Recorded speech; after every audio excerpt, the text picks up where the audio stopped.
switch the pace totally. But them one, I don't know if I even deal with them tune now. CONKARAH name, spelled CONKARAH. Yes. Single banana with Shaggy. Shane, what do you feel about that tune? Well, when Jada Kingdom we talk about banana, you know, Interesting. but you know what I mean. So the title jump out at me at first. I said, wait, but it basically is a remake slash sample of the song about this old song, yeah. Arabella they like come and Taliban banana business, Mr. right? Banana Man. So so that's where it's coming from. It was an okay song for me. It's the first I'm hearing about or seeing this artist CONKARAH. So hold up. Hold up. So this year 2020 is actually the remix because I believe it was released last year. It was? Yeah, so the remix we're talking about. Right? Like a dub remix, like? Because it sounded like a dub track. A multiple remix them of. To all the tracker, Kick Up Storm. If you check out all of the remix. Yeah, multiple remix. If you check out the whole I remix them, 16 million views, 15 million views, crazy views. You understand? The views them through the roof. You know? But yeah, Shane, finish your thought. Yeah, so I mean, it was a nice sample and a remake of that legendary track. Right? It was the first time I heard it when it came up for us to look at. You know what I mean? When I heard it and I shared it with you guys and everything, I didn't know it was a remix or a part of multiple remixes and stuff like that. But it was an okay track for me. It wasn't, it didn't jump out at me on Shaggy's part, nor, CONKARAH's part. But because the version I heard was more like a dub track. You know what I mean? Right. But the visuals was good. Done in Jamaica, and typical in the countryside kind of vibe. Colorful and all that thing. So summer vibes. So Randy. Yeah. What you say? You like mango? What you say about the banana? Hey, I set me up now, because you make it seem like me like me like this for a particular reason. You see me? You can hear me? Yeah, man, I hear you. Yeah. So when I make it seem like me like this for a particular reason over mango. You see me? Yeah. We're trying to get. But let me say this. Like Shane says, is a remix, remake, or whatever you want to call it. You see me? What I like about this, I may not tell every artist to do this, but if you can attempt to do something as simple as this and still get worldwide appeal, do it. You don't have to reinvent the wheel. Right? Not for try so hard. You don't have to reinvent the wheel. You don't have to try so hard. You see me? Because what they speak to, so first of all, you have to identify, say, people in the world when it comes to music, them like things playful, them like things sometimes fun-loving, them like things, always just have the music just there, a particular, sometimes you do your music, you have the music for families, you have the music for kids, you have the music for a large group of people to enjoy themselves. And the issue sometimes comes where people just select a specific niche of people where they want the music for, and they won't try to step outside of that. True. You see me? The other day, me say, I'm going to talk about CONKARAH Banana Remix or whatever the case may be. The other day, I say, what reggae artists or dancehall artists really need to realize and do is to make music not only for Jamaica and the Caribbean, but on a larger scale. You see, in order for you to do that and it connect, you have to do your research and see the type of music we cross over. I'm sure they can do it, because there's so much talent and so many talented individuals in Jamaica, the music scheme, things are the whole thing. You see me? But why don't they do it? Pay attention to this. Simple. It is a simple song. Simple play on the word banana. Simple metaphor. You see me? CONKARAH. Maybe we never did know him before, maybe last year or whatever. But Shaggy jump on it. You see me? And give him a stroke. And they have that crossover feel in the rhythm or in the beat. And the thing take off. Me don't know how much money you make from it, but me can tell you just based off of views, you don't get 15 million views or 16 million views from multiple different tracks, from the original, from every single one of the remix them, I say. The version, yeah. Yeah, you see me? Just by, mistake. Right, by mistake. Right, people like the song. So, exactly. Yeah, so don't go out there feeling like it have to always be hardcore. And that's the thing. And next thing again, the hardcore reggae and dancehall followers now, they might not like this. Yes, true. Yeah. I think because every track of them audience, you know what I mean? Like the hardcore. Even the one that you know agree with the hardcore them audience. So the hardcore reggae and dancehall people might think that track is corny. I don't think. Yeah. Yes, that's true. And I think that's why they don't do what you're saying. Mm-hmm.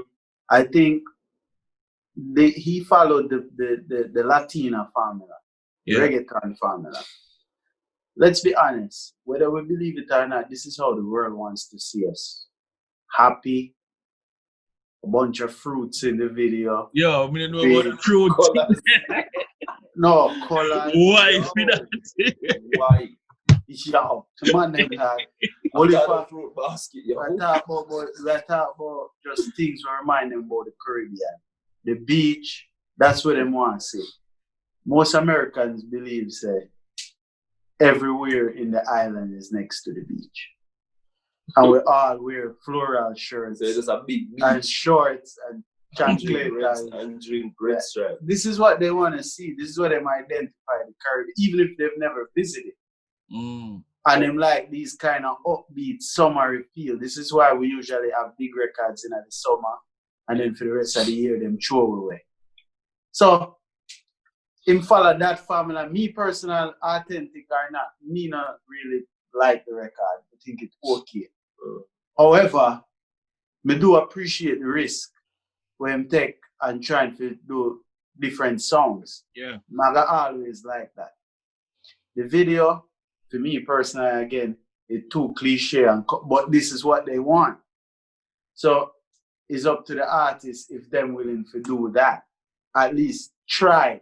You can meet it halfway, you know? So I'm going to ask you, you use the word cliche. Yeah.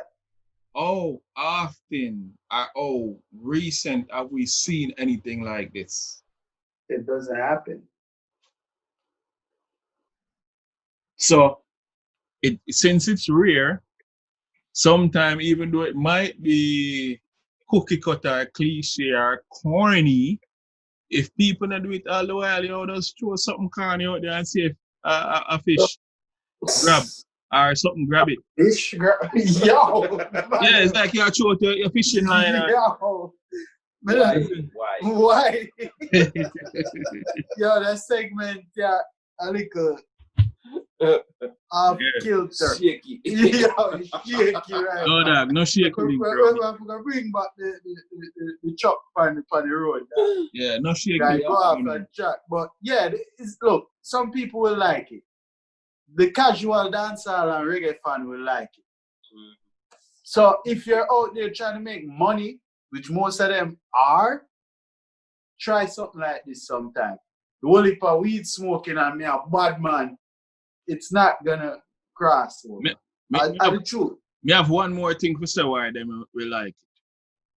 Because Shane mentioned Arabella Fanti did it.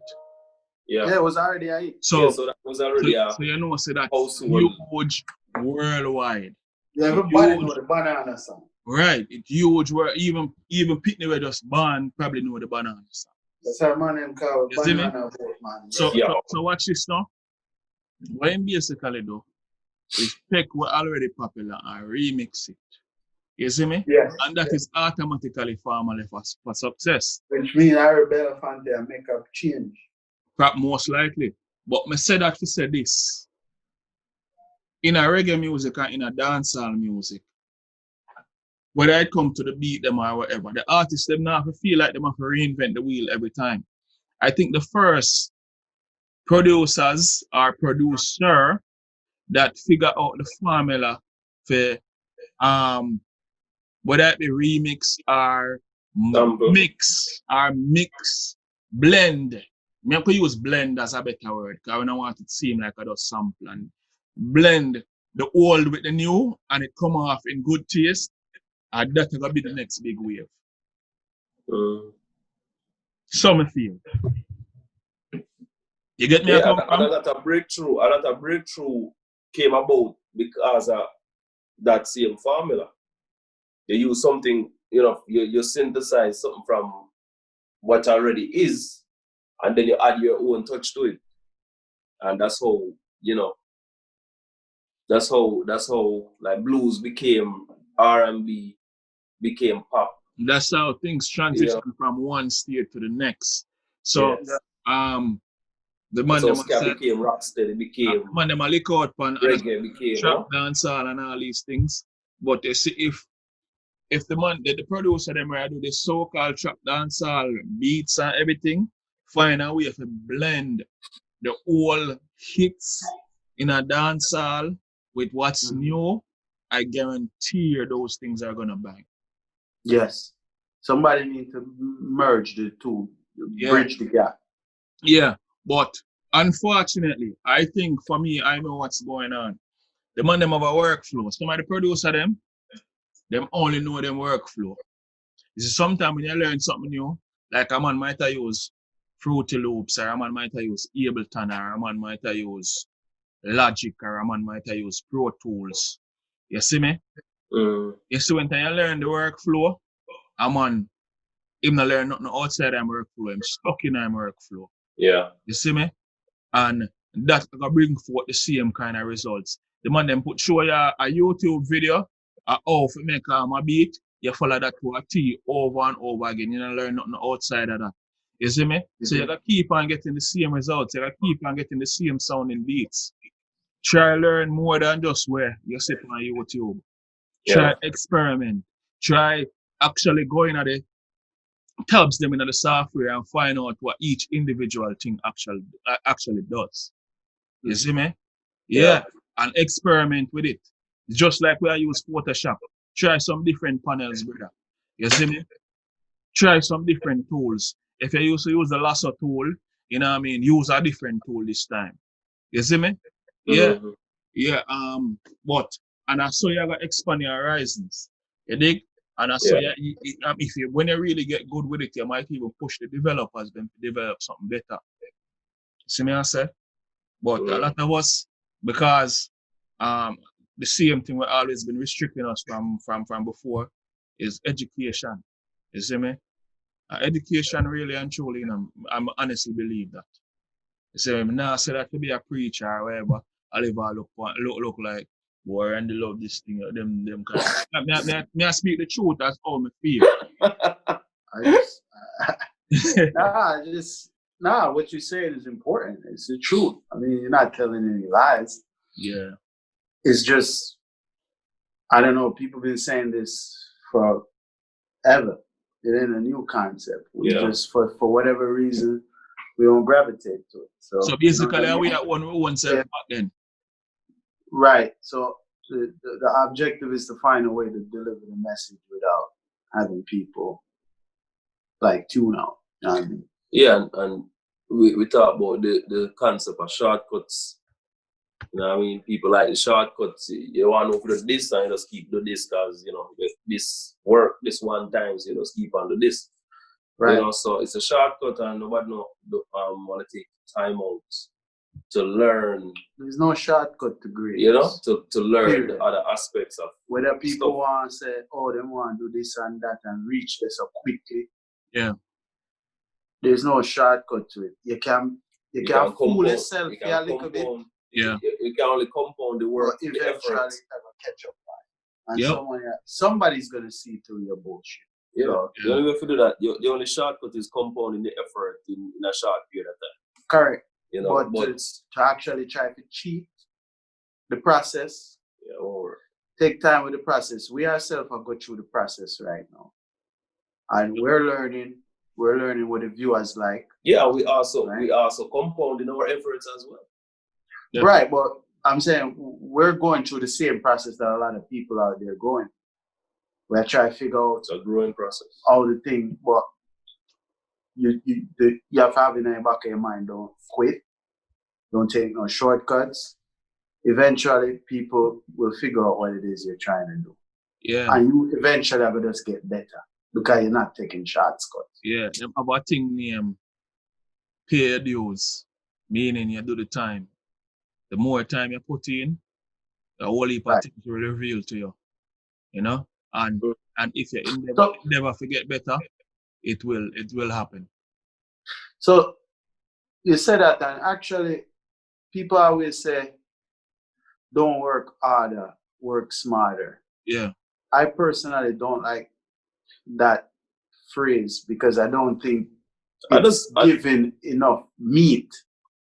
Because to somebody who's trying to learn something, just saying that to them, they won't understand. That sounds like you're basically telling people to take shortcut. Correct. To the person who, you see what I'm saying? So yeah. But you're right. I mean, I see it as a matter of perspective as well. And you know, I have a friend where said to me, and me never even think about it that way. Him say you can't manage time. People talk about managing your time. Because that's impossible. Nobody can manage time. What you can manage is your activities. Right? What you can manage is what you do in this period of time. Right? So for example, we have a ritual when we listen to like an hour personal development audios and stuff like that in the morning. We also want to do like 45 minutes working out or half an hour working out. Right? I also want to do like 15 minutes meditation.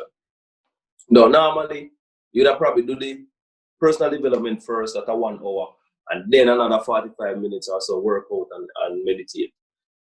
So what we start to know is while me I work out, I listen to the personal development at the same time. So guess what? We get everything done in a 1 hour instead. You get where I come from? So that, in my opinion, is working smarter than harder in that sense. What we're doing, for example, right? Working smarter versus harder. We could go out of our way to meet up in one place to do the show, right? That would have been harder, but we're doing it online now through Zoom, which is, for now, working smarter. So it's not necessarily shortcut in that sense, but I get where Oliver coming from because a person might think about it differently. You know? So maybe when I said I don't like it, I don't mean I don't believe it makes sense. No, I understand what you're saying. Like for people who don't get it. Right. I understand it's not. It's too shallow of a phrase. Explanation. For everybody to really get the point. Right. Get what young people will be confused. Yeah, I understand. So anyway, today we had a long show today. Yeah. But hopefully people enjoy the show. Give us your feedback, please. Like, comment, subscribe. I'm gonna say this over and over. I'll even comment in the comment section, respond. Share, comment. It helps us to know where we're going right or wrong, and helps us to create more content. And I think what we're doing as the stage we are, it's a very pivotal thing in the industry. And we need more of the infrastructure in the business. And we might just be starting here on a video, but all of this has more credibility to the business. A lot of artists sometimes talk about the bloggers, but the more of it there's more outside people looking in. So if you have 10 people that talk about the culture, there's more people going to see it. If you have 100 people that talk, there's more than the 10, right? So all of us get out of this idea where we are trying to limit how many people can get in at the space. The space is endless. And that's something where we feel like our culture struggle with. Definitely. We struggle with it when it comes to opportunities, when it comes to money. We've been grown up to believe there's an endless amount of money. There's an endless amount of work. There's an endless amount of opportunity. So I have to grab all like and squeeze out Shane and squeeze out Randy because me want to grab it up for myself. There's enough for everybody.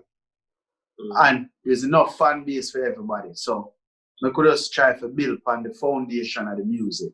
Get some, we said before, get some management team. Spend the extra dollars. Get some proper people in your team, you know? Road manager. Right. I'm agree with what Oliver said. But don't be like Tony Mataran. Yo, Tony Mataran. Don't be like Tony Mataran and want to be the center of attention every time. You see me? Cause me see a thing the other day, Oliver. Me see a thing the other day. So you know, David Radigan I get the honor of distinction for Jamaica, right? Okay. David Radigan is not Jamaican. Right? Yeah. But guess what? Me agree with him putting in work and me agree. Yes, me agree with him getting it. Now, you have some bad mind people now. Should one of them get it? Them are going to say, yo, David Radigan in a yard, man. Who said it?